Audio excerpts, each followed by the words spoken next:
Operation Sindoor. ಸ್ನೇಹಿತರೆ, ನಮ್ಮ video ನೋಡುತ್ತಿದ್ದರೆ ದಯವಿಟ್ಟು ನಮ್ಮ ಚಾನೆಲ್ ಅನ್ನು ಸಬ್ಸ್ಕ್ರೈಬ್ ಮಾಡಿ. ನಿಮ್ಮ ಬೆಂಬಲವೇ ನಮ್ಮ ಶಕ್ತಿ.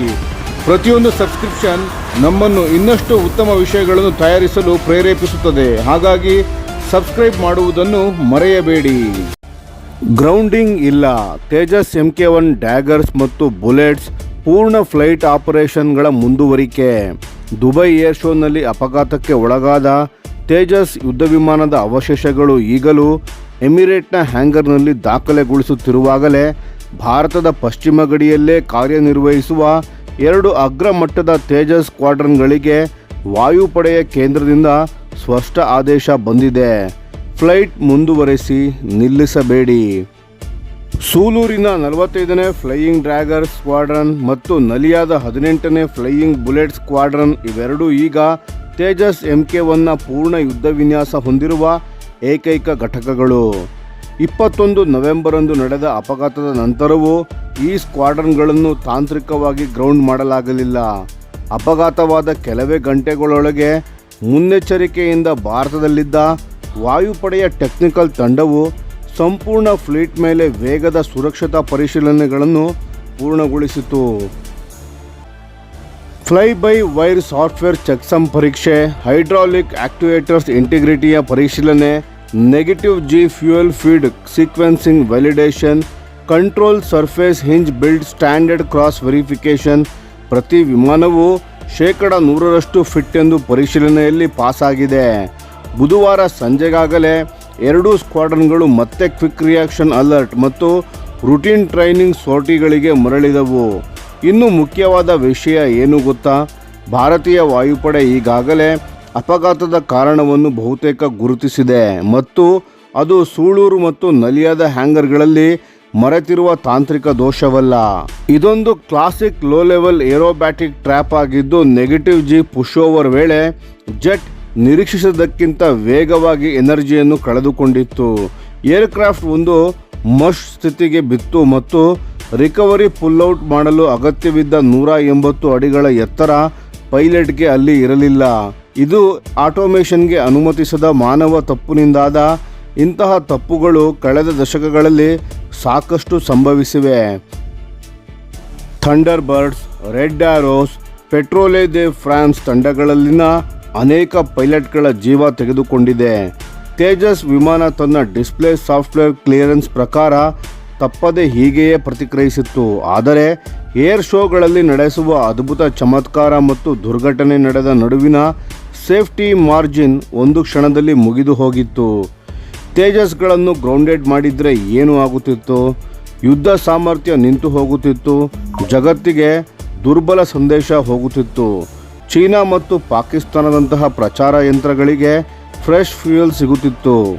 ಆದರೆ ಏರ್ ಹೆಡ್ ಕ್ವಾರ್ಟರ್ಸ್ ಮಾಡಿದ್ದು ತುಂಬ ಸೂಕ್ತವಾಗಿದೆ. ಏರ್ ಶೋ ಪ್ರದರ್ಶನದ ಕಾರ್ಯಕ್ರಮವನ್ನು ಮಾತ್ರ ತಾತ್ಕಾಲಿಕವಾಗಿ ಸ್ಥಗಿತಗೊಳಿಸಲಾಗಿದೆ. ರಿವೈಸ್ಡ್ ಮೆನೋವರ್ ಆಟಿಟ್ಯೂಡ್ ಮತ್ತು ಸೇಫ್ಟಿ ಎನ್ವಲಪ್ನಿಂದ ಒಪ್ಪಿಗೆ ಬರುವವರೆಗೆ ತೇಜಸ್ ಏರ್ ಶೋಗಳಲ್ಲಿ ಪ್ರದರ್ಶನ ನೀಡುವುದಿಲ್ಲ. ಸ್ಕ್ವಾಡ್ರನ್ಗಳ ಯುದ್ಧ ಹಾರಾಟ ಮತ್ತು ತರಬೇತಿ ಹಾಗೆಯೇ ಮುಂದುವರಿಯುತ್ತಿದೆ. ಅವರು ಕಳೆದ 4 ವರ್ಷಗಳಿಂದ ನಡೆಸುತ್ತಿರುವ combat training, border CAPS combat air patrols, live missile firing exercise ಇವುಗಳಲ್ಲಿ ಯಾವುದೂ ಕೂಡ display level high risk manoeuvres ಮಟ್ಟಕ್ಕೆ ಹೋಗುವುದಿಲ್ಲ. ಒಂದು ವಿಚಾರ ಈಗ ಸ್ಪಷ್ಟವಾಗಿದೆ. ತೇಜಸ್ ಒಂದು ಶೋ ಪೀಸ್ ಏರ್ಕ್ರಾಫ್ಟ್ ಅಲ್ಲ, ಅದು ಕಂಬ್ಯಾಟ್ ರೆಡಿ ಫ್ರಂಟ್ಲೈನ್ ಫೈಟರ್. ಒಬ್ಬ ಪೈಲಟ್ ಅನ್ನು ಕಳೆದುಕೊಂಡಿದ್ದೇವೆ, ಆದರೆ ಆತ ಹಾರಿಸಿದ ವಿಮಾನ, ಆತ ನಂಬಿದ್ದ ಸೇನೆ ಮತ್ತು ಆತ ಸೇವೆ ಸಲ್ಲಿಸಿದ ದೇಶ ಎಂದೂ ನಿಲ್ಲುವುದಿಲ್ಲ.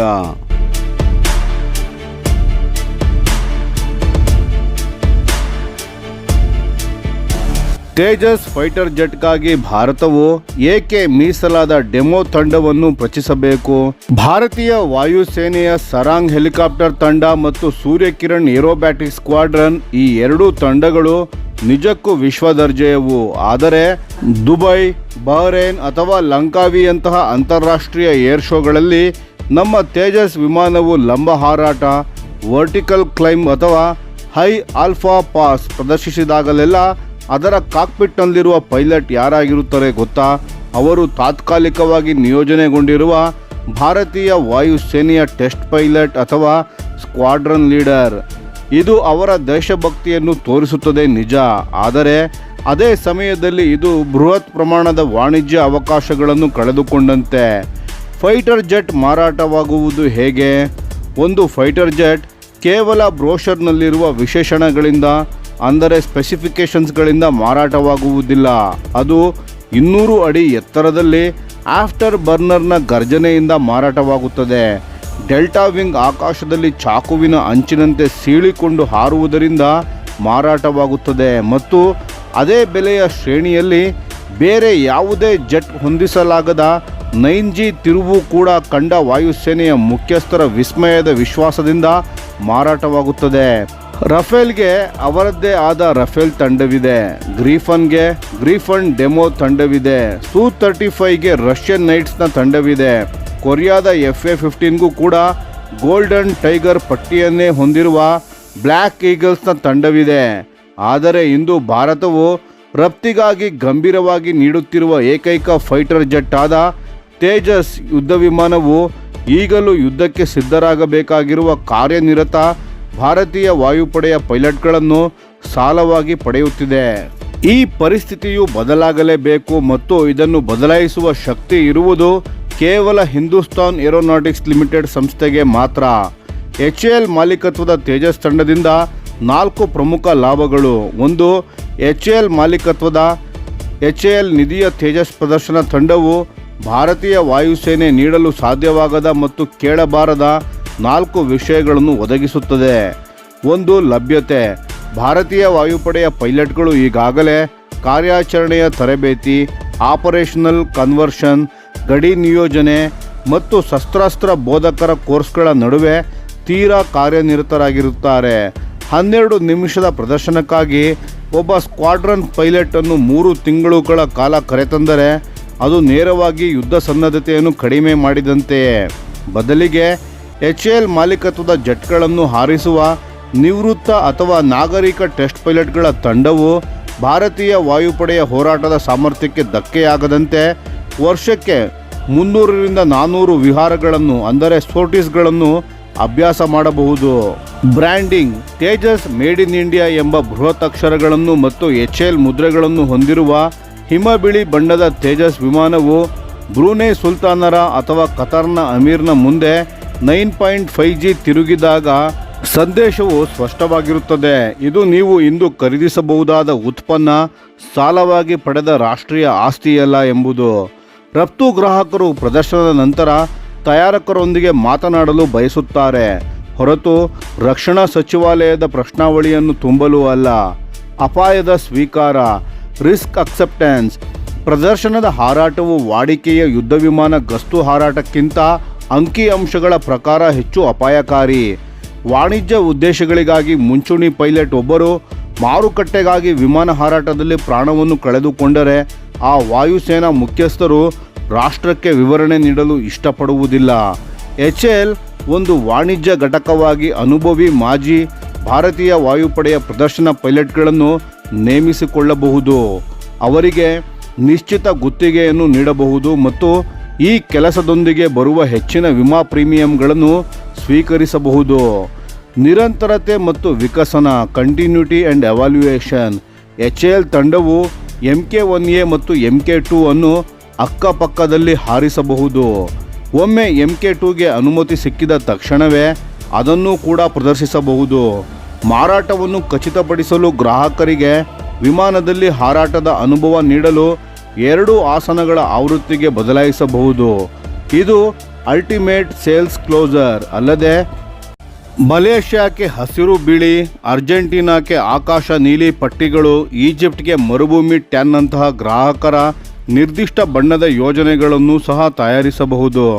ಇಷ್ಟೆಲ್ಲವನ್ನು ಮಾಡಲು ಭಾರತೀಯ ವಾಯುಪಡೆಗೆ ಅವಕಾಶ ಅಥವಾ ಆದೇಶವಿರುವುದಿಲ್ಲ. HAL ತನ್ನ ಬಳಿಯಿರುವ ಹಳೆಯ ಮೂಲರೂಪದ ಪ್ರೋಟೋಟೈಪ್ಸ್ ವಿಮಾನಗಳನ್ನು ಶಾಶ್ವತವಾಗಿ ಈ ತಂಡಕ್ಕೆ ಮೀಸಲಿಡಬಹುದು. ಕಂಪನಿಯು ಈಗಾಗಲೇ ಸಾಕಷ್ಟು ಟೆಸ್ಟ್ ಪೈಲಟ್ಗಳು ಮತ್ತು ಮಾಜಿ ವಾಯುಪಡೆಯ ಪ್ರದರ್ಶನ ಏಸ್ಗಳನ್ನು ಹೊಂದಿದೆ. 4 ವಿಮಾನಗಳ ತಂಡಕ್ಕೆ 3 ಪ್ರದರ್ಶನ ಜೆಟ್ಗಳು ಹಾಗೂ +1 ಬಿಡಿ ಮತ್ತು ಸಾಗಣೆ, ಸ್ಮೋಕ್ ಪಾಡ್ಗಳು ಹಾಗೂ ಸಾಗರೋತ್ತರ ನಿಯೋಜನೆಗೆ ತಗುಲುವ ಬಜೆಟ್ ಒಂದೇ ಒಂದು ತೇಜಸ್ MK1A ವಿತರಣೆಯ ವಿಳಂಬದ ವೆಚ್ಚಕ್ಕಿಂತ ಕಡಿಮೆಯಾಗಿರುತ್ತದೆ.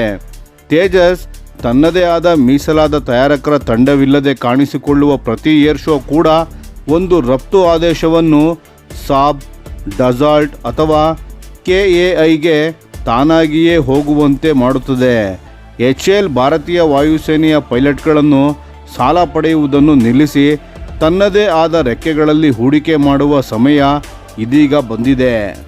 ಒಂದು ಶಾಶ್ವತವಾದ ವೃತ್ತಿಪರ HAL ಬ್ರ್ಯಾಂಡೆಡ್ ತೇಜಸ್ ಪ್ರದರ್ಶನ ತಂಡವು ಕೇವಲ ಐಷಾರಾಮಿ ಅಲ್ಲ, ಅದು ದೇಶೀಯವಾಗಿ ತಯಾರಕರಾಗಿ ಉಳಿಯುವುದಕ್ಕೂ ಮತ್ತು ಜಾಗತಿಕ ಫೈಟರ್ ಜೆಟ್ ಬ್ರ್ಯಾಂಡ್ ಆಗಿ ಹೊರಹೊಮ್ಮುವುದಕ್ಕೂ ಇರುವ ವ್ಯತ್ಯಾಸವಾಗಿದೆ.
ನಮ್ಮ ವಿಡಿಯೋಗೆ ಲೈಕ್ ಮಾಡಿ, ನಮ್ಮ ಚಾನಲ್ಗೆ ಸಬ್ಸ್ಕ್ರೈಬ್ ಮಾಡಿ, ಬೆಲ್ ಐಕಾನ್ ಒತ್ತಿ. ಯಾವ ಅಪ್ಡೇಟ್ಗೂ ಮಿಸ್ ಆಗಬೇಡಿ.